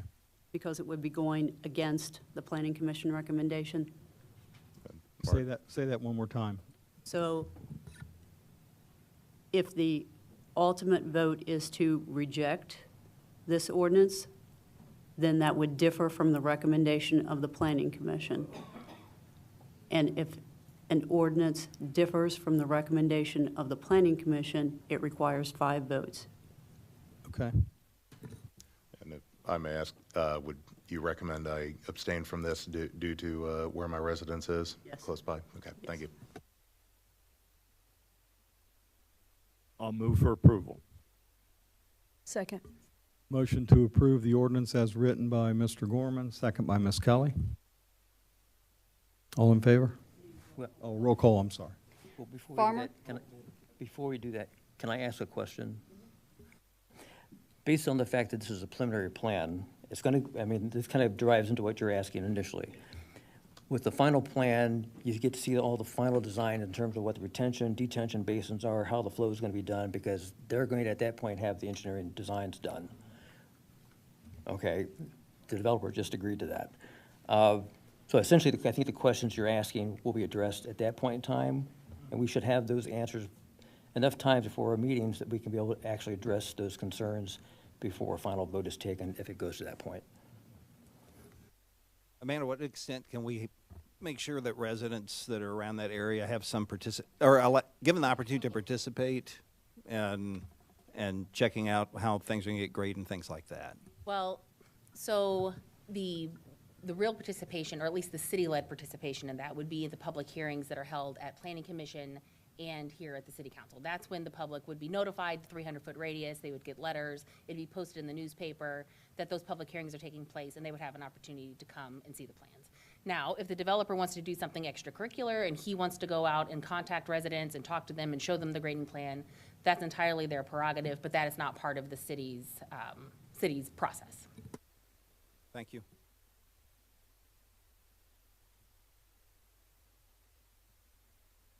Okay, roll call? Farmer? Yes. Henning? No. Gorman? Yes. Merkel? Yes. Kelly? Yes. Bachman? Abstain. And Stevens. Yes.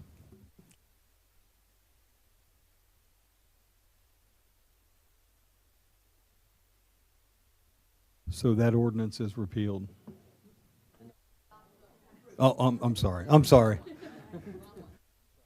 Wrong one, sorry. Okay, will you read the next ordinance, please? Resolution R 04-2537, a resolution approving the solid waste management plan of the Montgomery County Solid Waste Management District. If council will recall, at the last council meeting, Mr. Minor came in from the Solid Waste District and gave a brief presentation about the solid waste plan. They are now asking that all cities within the Solid Waste District ratify the plan. Move for approval. Second. Motion to approve as written by Mr. Henning, second by Ms. Kelly. All in favor? Aye. Aye. All opposed? Okay, let the record show that's unanimous. And you will read the next resolution, please. Resolution R 04-2538, a resolution approving a wage agreement for the years 2025 and 2026 with the Ohio Patrolmen's Benevolent Association for sergeants within the Clayton Police Department. This is they agreed to the same deal that the patrol officers accepted, which was the 3% for 2025 and then the 3% for 26 with the market rate adjustment. Move for approval. Second. All in favor? Aye. Aye. All opposed? Oh, I'm sorry, that was, motion was made by Mr. Henning, second by Ms. Kelly. Okay, and will you read the next ordinance? Is it ordinance? Ordinance number 004-2504, an ordinance expressing the city's intent to negotiate jointly with other cities in the region on a one-price schedule under which electric light services shall be furnished to the residents of the city for the purpose of street lighting. I'll Move for approval. I said at the same time, Oh, so. I'm sorry. Second, I guess. Motion to approve as written by Mr. Gorman, second by Ms. Kelly. All in favor? Aye. All opposed? Okay, let the record show that's unanimous. And will you read the next ordinance, please? Ordinance 004-2505, an ordinance repealing ordinance number 001-2502, which adopted the Planning Commission's recommendation to approve, with specified conditions, the application of SDG Warner Village LLC for a change in zoning from Residential Single Unit District RSD to Planned Development District PDD, and to further approve the preliminary development plan for 183.1044 acres of property located near the intersection of Sweet Potato Ridge Road and Main Street, bearing parcel ID number M60-03-010-0001 within the city of Clayton, Ohio. Mayor, just another reminder, similar to the one, the other ordinance that you just voted on. Again, since if the vote is to repeal this, the effect of the repeal would be to differ from the recommendation of the Planning Commission, and an ordinance that differs from the recommendation of the Planning Commission therefore requires 5 votes. Okay, I just want to make sure everybody understood that before you voted. Okay. Move for approval. Second. Motion to approve as written by Mr. Gorman, by Mr. Merkel, I'm sorry, and seconded by Ms. Kelly. Roll call, please. Let me ask a question. We're voting now to approve the thing over the vote that's coming up, if it was to come up. No, they're now voting to repeal what they approved. The ordinance that was, just to make it clear, so I want to make sure it's very clear. The ordinance that was adopted on March 6th approved the Planning Commission's recommendation, which approved the development and approved the rezoning. So if you vote yes on this ordinance to repeal, you're repealing the ordinance that approved the rezoning and the preliminary development plan. Okay? So then what happens next? Then it's dead. It's gone. If the developer wanted to reapply, they could reapply, but it's repealed, so it has no effect. The ordinance that is repealed has no effect. Let me make that clear. There will be nothing on the election. And there will be nothing on the election, because what the charter says is that if you repeal the March 6th ordinance within 21 days of April 10th, then the charter indicates that the law director and the petitioners committee are to file a withdrawal of that referendum petition with the Board of Elections. That would be the next thing that per charter is supposed to happen. We want to let the people vote on it, vote no on this ordinance, right? If you want to let the, yes, if you want to let the people vote on, well, then you would have to go to the next resolution to vote yes on that.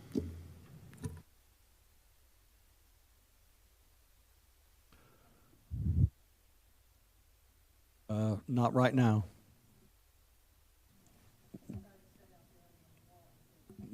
What is it?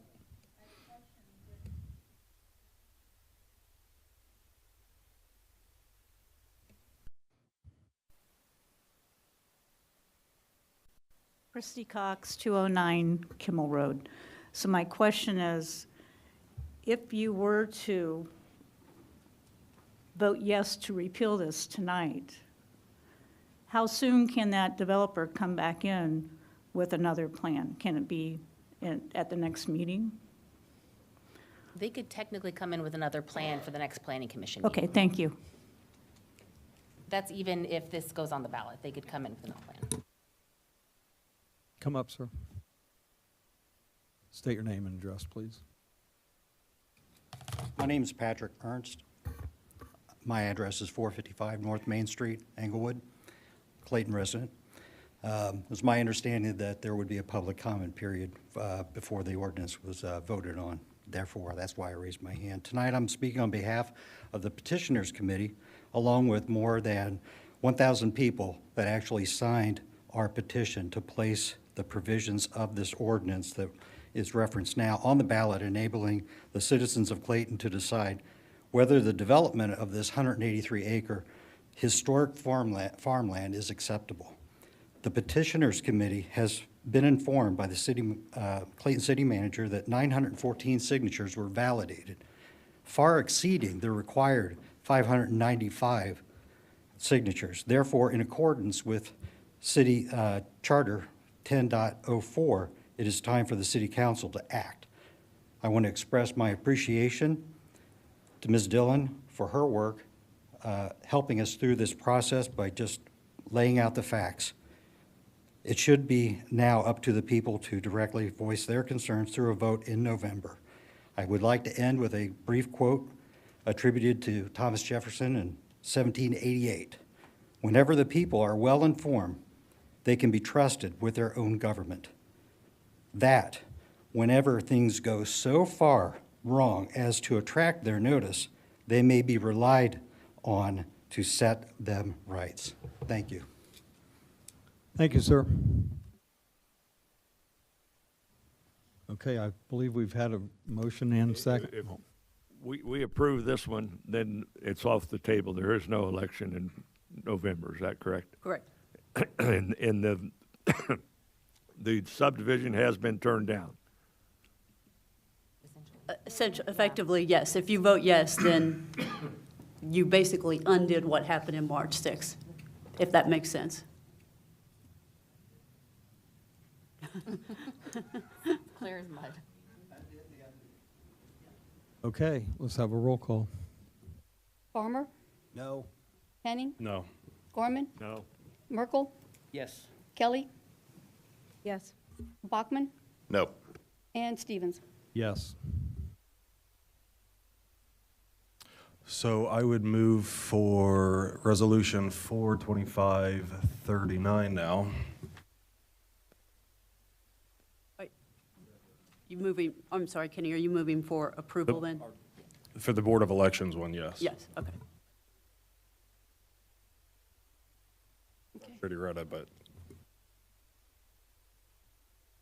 Resolution R04-2539, a resolution affirming ordinance number 001-2502, and further authorizing and directing the Montgomery County, Ohio Board of Elections to conduct an election of the electors of the City of Clayton, Ohio at the general election to be held on November 4, 2025, on the question, shall ordinance number 001-2502, which adopted the Planning Commission's recommendation to approve with specified conditions, the application of SDG Warner Village LLC for a change in zoning from Residential Single Unit District, RSD, to Planned Development District, PDD, and to further approve the preliminary development plan for 183.1044 acres of property located near the intersection of Sweet Potato Ridge Road and Main Street, bearing parcel ID number M60-03-010-0001 within the city of Clayton, Ohio, be approved. Move for approval. Second. Motion to approve the resolution as written by Mr. Henning, second by Mr. Farmer. We have a roll call, please. Farmer? Yes. Henning? Yes. Gorman? Yes. Merkel? Yeah. Kelly? Yes. Bachman? Yes. And Stevens. Yes.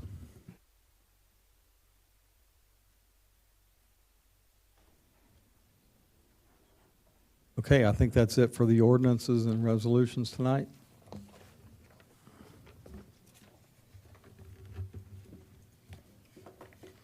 City Manager's report. Just a few items for you this evening. First, the Sweet Clayton Clean is Saturday, May 17th, 2025, from 8 a.m. to 12 p.m. at 200 Woolery Lane. The dumpsters do fill up fast, so get there early, and there will be a wood chipper if anyone would like to bring items for that. We do have a work session scheduled for 6:30 p.m. on Thursday, May 1st, to consider council rules. The city did receive the Ohio EPA H2 Ohio Chloride Reduction Grant in the amount of $75,000, and that is to replace our brine tanks. The city is also looking at our copier lease. The current lease expires in July. Staff received quotes from 4 companies. ProSource provided the best quote, which is who we are currently with. The current 63-month contract is $788 for the copier lease. The new contract will be $460 per month for 63 months, saving the city roughly $20,000. Mr. Henning had brought up the topic of council norms. They are attached to your packet if council wants to have discussion about that now. Anybody need to discuss this now? This can wait, I'm okay. Okay, we'll wait on that. I think we probably should, maybe have a workshop about it or something in the future. The next one is council rules. Yeah. We can piggyback it on the council rules if that's what you want to do. Yeah, that's great. Okay. Just a reminder, the Northmont Golf outing will be Thursday, June 5th, from 8 a.m. to 2 p.m. at Meadowbrook at Clayton. It is hosted by Northmont Area Chamber of Commerce. So if you would like to participate in that, let me know as soon as possible so we can pull a team together. And I think that is all I have for you. Voting is still open for the mural at Hardscrabble. It closes today. And they plan to start painting on May 1st. After we tally votes tomorrow, we'll let everybody know what mural was selected. And that is all I have for you. Any questions or comments for the city manager? Okay, the next item on our agenda is visitors' comments, and I'm just going to read all the names that were signed in here. I think some of you folks probably already spoke, but if you want to come back up and speak again, you're welcome to do that. Patrick Ernst. Okay, thank you, sir. Sam Cox. Sean Bryant. Thank you, sir. Mr. Harlemer. Not today. Paul Metzger. Not today.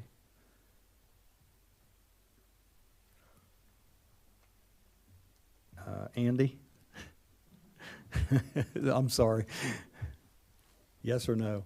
Nope. All right, thank you. Tanya Seitz? Ralph Evans?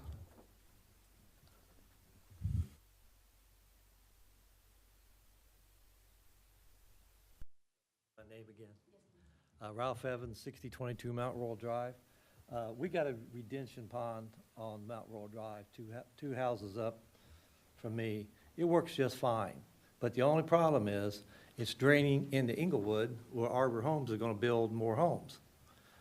And I don't know if you guys are aware, but it's really flooded down there. And that detention pond, its water runs through my neighbor, my property, into Inglewood, which is now owned by the contractor, and he's supposed to be doing something with the water there. And then we got the big field running, that water runs into, they run in together right there. And it is a river in there. I mean, I'm serious. But what they did is when they went in and they cut all the trees down, they leveled it all out, and they covered up they didn't cover the hole up for drainage, but they piled the dirt up all around it, so the water's just standing there. Now, I don't know how long they're gonna be in there before they do something, but that water is Clayton's water dumping into Inglewood, so I think maybe someone needs to see about the mosquitoes, if they're not gonna do nothing for a couple months. I mean, the water's this deep, and it just is pooling there. It's draining out of the field, draining into this place. So my concern is that contractor gonna go in there and clear that path out for all this water to get into that little 15-inch thing there, drainage thing? So that's my concern. I mean, we have a lot of mosquitoes there. My wife hates mosquitoes, but I tell you what, she hates some things, but right now, we're gonna have a lot of them if they don't do something pretty soon. I'm done. All right, thank you, sir. Derek Muncy? Anything else? William Sider? Joe Sider?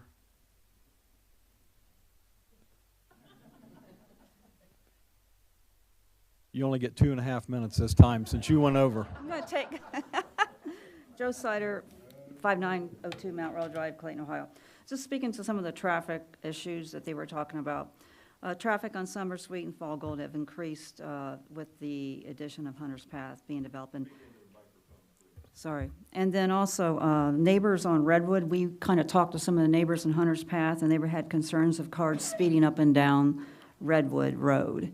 And then also there's congestion on Summer Sweet and also Fall Gold and getting out of the streets now that there's increased traffic.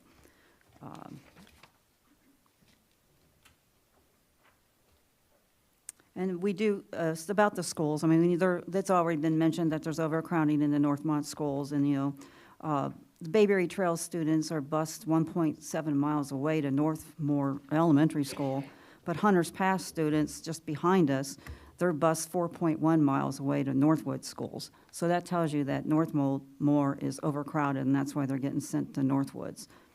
And then to address the Falls Road, yes, that road is very narrow, and if two cars park on each side of it, and this is the entrance into this, the first part of the plans, where there's going to be 40-plus homes there, and probably 2 cars per home.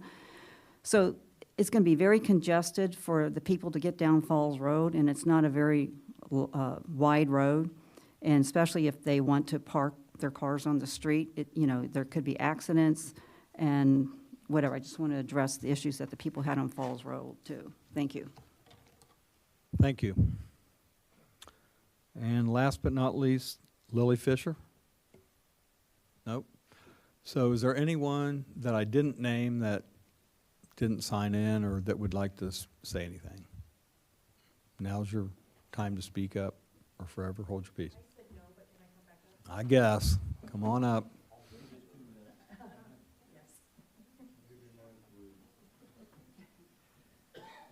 My name's Tanya Seitz, 3027 Falls Road. I got a little nervous before, so I don't think I said everything I wanted to say. But particularly when the developer was talking about clearing the trees, and that they do go in, and if there's trees that they feel like, would fall on the homes that are there, you can come out and look at my property, the tree line right beside us. There is a huge tree that's fell and caught by another tree that's been there ever since we've lived there. He's telling a lot of things that they're going to do that they did not do for our portion of the development. So how can you believe they're going to do it for the new portion? So I really would like for the council to do something to force them to do what they've already said they would do and haven't done. And then they're going to continue this. And I just feel like there's a lot of lies that are being fed, and it needs to be addressed. It's not fair to those of us that have spent our hard-earned money. And now there's already a home in the neighborhood for sale. So one of the first people that moved in there, they're already selling.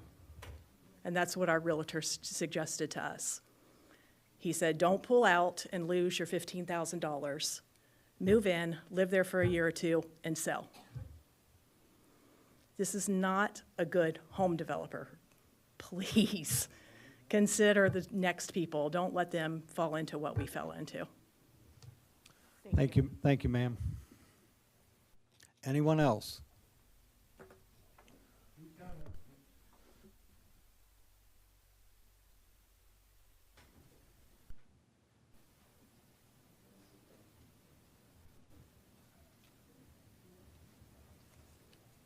Good evening. My name is Debbie Cook. I'm at 5892 Mount Royal Drive. I was a teacher for 40 years, and my concern is the children. The overcrowding and everybody getting an equal education. I know there are different things that happen in different neighborhoods, but I just want it looked at so that all children get an equal opportunity, no matter where they are bused or sent to. I also have a concern because when we had one entrance in and out of Bayberry, the kids got used to it. They were in the street, walking and all this. Now we have Fall Gold going through all the way to Westbrook, and the cars are speeding through there. It's becoming a circle, a loop. Traffic's getting really bad on Fall Gold. Even when you come up Mount Royal, you really have to watch. And we have school buses at that intersection, so kind of take that into consideration, the kids. I'm really concerned. Thanks. Thank you, ma'am. Anyone else?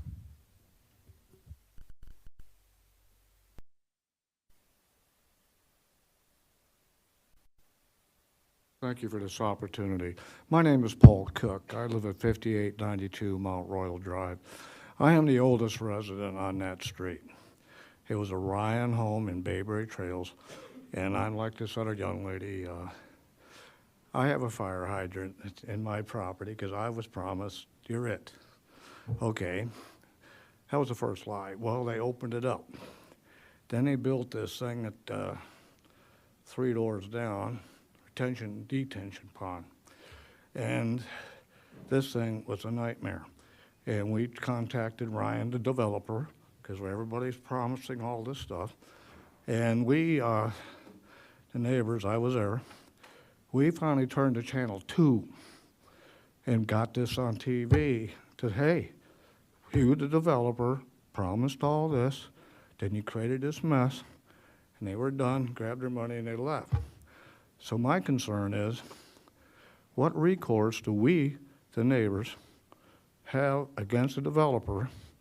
I mean, this is Ryan, you know, it's Arbor or spelling's different, developers. I've been lied to before, folks. So what recourse do we have with the developer saying they'll do this, this, and this, and they grab our money and they leave, like Ryan did, and then what do? Turn to 2? Get our shovels out and fix it. Thank you. Thank you, sir. How long have you been there, just out of curiosity? 42 years. I built that house there. It was the first one that was all cornfield. Used to have snakes. Now lately, the last couple of years, I'm getting snakes again. Now where's this coming from? Huh? I've been there 39 years. I'm probably the second oldest. Yeah, been there a while. Thanks, folks. Anybody else?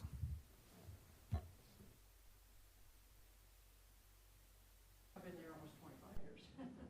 Well, you're a rookie. Bonnie Kay, 5912 Mount Royal. When the developer was up here talking about the trees, as everybody knows here, I mean, the neighbors and I, we maintain that detention pond. I call it a ravine. I'm from Virginia. We call things differently. When the tornado came through, it just tore up that whole tree line. Okay, he was talking about, okay, they might remove some trees that are on their property or whatever, but they're just not going to go in there and clean them all up. Okay, there is no homeowner association. There was at one time, and then someone else took it over, and then someone. We were grandfathered in. We were never in the homeowner association, but I still maintain it because it makes our subdivision look better. It looks like an extension of our yard. It keeps the critters out of it, the snakes, because Paul's not always available to kill the snakes. And so it's just the right thing to do. When you live in a community, you help take care of it.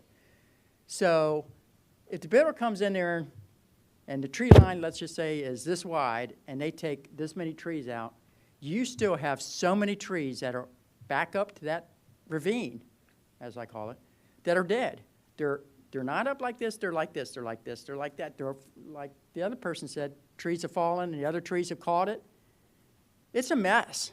I don't know if any of y'all have been out there recently and really looked at the trees before other trees get leaves and actually block it. But whose problem are those trees going to be? Because I chased the kids out. I think I said this in the last meeting. The kids go back there, they want to build forts. They want to be kids in woods. I go out and chase them out because those trees can fall at any time, and I don't want to see a child get hurt. And something has to be done to it, and I'm sure that builder's not going to come in and take all those trees out. So what's the next step? Who is responsible for the rest of those trees that really need to be taken down, because they're a safety hazard, 100%. And that's so. Thank you. Anyone else?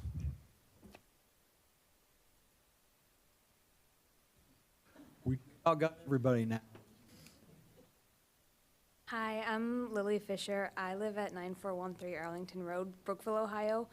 I'm currently a student at Northmont High School, and in all honesty, the only reason I'm here is because I had an assignment. But I wanted to attest to something that one of the women over there said about the overcrowding in the schools and the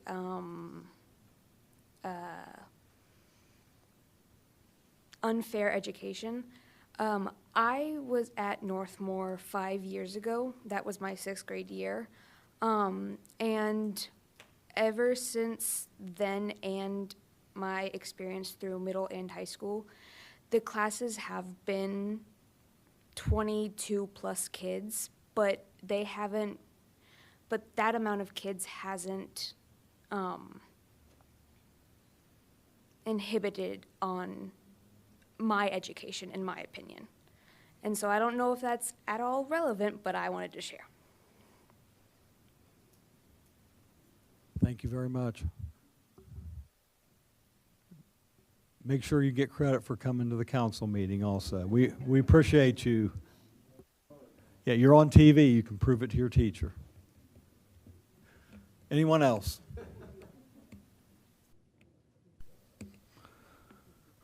Okay, folks, we're going to close this area of the agenda.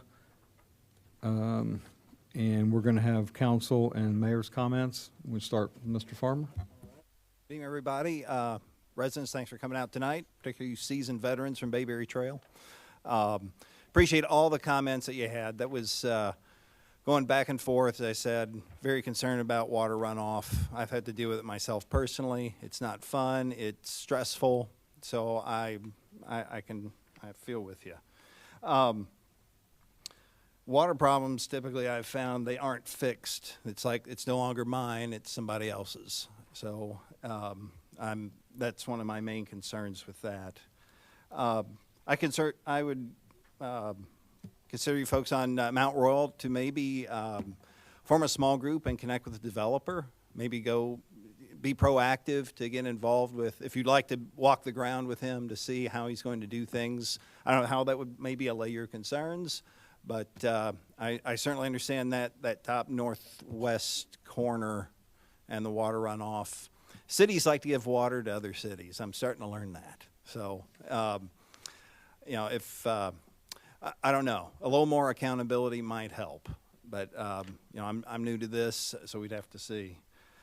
Appreciate Mr. Muncie your comments about maybe considering bringing back some zoning districts to create a little more clarity in terms of, in certain areas of our city, how many houses per acre we would want. Because right now, I'm very concerned, wherever you see RSD on our map, you could have what we saw tonight. And we've got a lot of RSD in our city. And maybe I'm wrong on that, but that is my concern, that if, I was thinking as I read through this, I wanted to say, the city is painting itself in the corner, not because of too many restrictions, but too few. And that's just my opinion, and that's the way I've read it. Maybe I'll read it more, and I'll have a different opinion. And last but not least, I want to wish all of you a happy Easter and enjoy your weekend. Thanks. Thank you, sir. Mr. Henning? I wanted to thank the staff for putting on the Easter egg hunt. My son had a soccer game that morning, so I was unable to go. And also thanks to our Clayton Esther Price for putting on another egg hunt. Hope you all have a nice Easter this weekend. Happy Passover to everybody who's celebrating.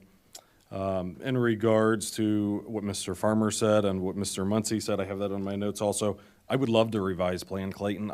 I know that you do this for a living, is the type of law you practice. I think it's time to do some revising of Plan Clayton. I would be absolutely in favor of that. I wanted to thank the citizen committee that led the referendum petition. They had a shortened window of time, I think due to USPS, and they still obtained over 1,000 signatures from Clayton residents. So great job to the citizen referendum committee on that, and I'm looking forward to voting no in November. In regards to patrolling and plats, I've seen a couple posts and neighbors have brought it up to me that it's spring, people seem to be driving faster. It's lighter, longer during the day, so they might be observing it more in the evening. I thank the police for being in the plats, and I just wanted to let the city manager know, especially on Seville, Honeybrook, and Skylark, those were the three streets where residents approached me where they reside. I wanted to thank the service department. I saw them out and about in the rain, clearing drains and everything else during the extensive rain we had the past couple weeks. So our service department did a really good job of helping as much as they could given the circumstances. And that's all I have tonight. Thank you.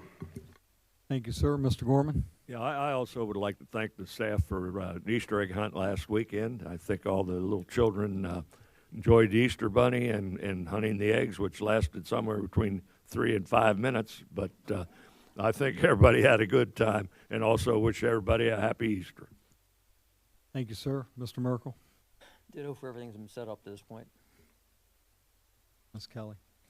I'd like to congratulate Battalion Chief Eric Henry. I'd also like to wish everyone a happy Easter. And Derek, I think it's a fabulous recommendation, and I'm all for it too as well. I think that with your leadership, I think that that would be a great idea for all of us. Thank you, ma'am. Mr. Bachman? Evening, everyone. I also want to welcome Battalion Chief Henry. Hearing his resume, the whole time I've been up here, when we have a lot of new fire and police come in, when you hear the resumes, that's working? Yeah. The resumes of these people, we recruit very well. So, kudos to Chief, and I know it's been a long time coming. You've been one to take that off your shoulders of all the battalion chief duties for you. So just, it's ran phenomenal over the last 2.5 years. So, just going to be even better here in the coming weeks when he's ready to go. Wasn't able to make a Easter egg hunt, but saw a lot of pictures. Talked to some people who went out there with the kids. Said they had a phenomenal time. So Earl, thank you to the Parks Committee, and it's good to see the calendar full of all those public events that unfortunately we weren't able to do last year. I think the community's really excited to get those going, and to all celebrating, have a great Easter weekend. Thank you. Thank you, sir. I'll just kind of echo everyone else. I'd like to say welcome and congratulations to Mr. Henry also. Sounds like he's going to be a great asset to our fire department. To the folks that came out and spoke tonight, or if you didn't speak, we pretty much got most people speaking, but to everyone that came out, just want you to know I and we appreciate you coming. It's, we're not always going to agree. If we did, it would be super easy. Okay, but we do appreciate your input in spite of what people think or say, and we listen to your input. We're weighing several things up here, and many times, someone's going to walk away unhappy. Most of the time, someone walks away unhappy. Sometimes it's me, sometimes it's you. And but we do appreciate everyone coming out. I wish we could get, people like this every meeting. So I just want to say Happy Easter also. And with that, I'm going to kind of close our regular meeting. We do have executive session. We do have the need for an executive session tonight. So, you're all welcome to stay, but we're going to go back and retreat for an executive. And when we come back out, we'll close the meeting. So my guess is you probably want to leave, but yeah. If everybody leaves, we'll stay here. If anybody is going to stay, No action will be taken, right? we'll go back. So there's no reason to stay. Bring their papers first. If you have something we need to sign, bring that for the school, bring that up.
For matters pertaining to employment of a public employee.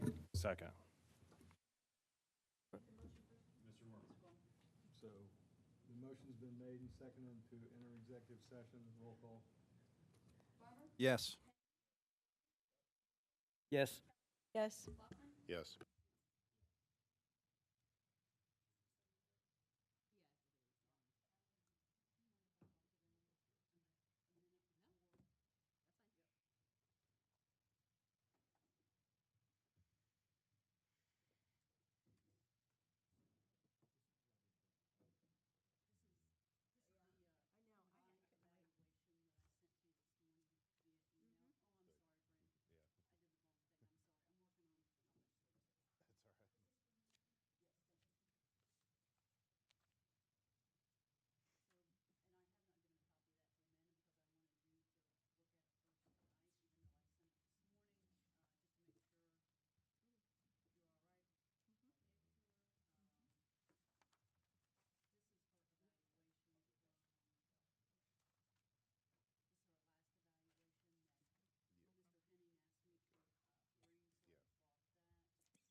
A motion?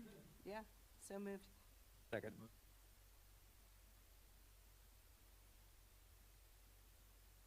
I move for adjournment. Second. Aye. Aye.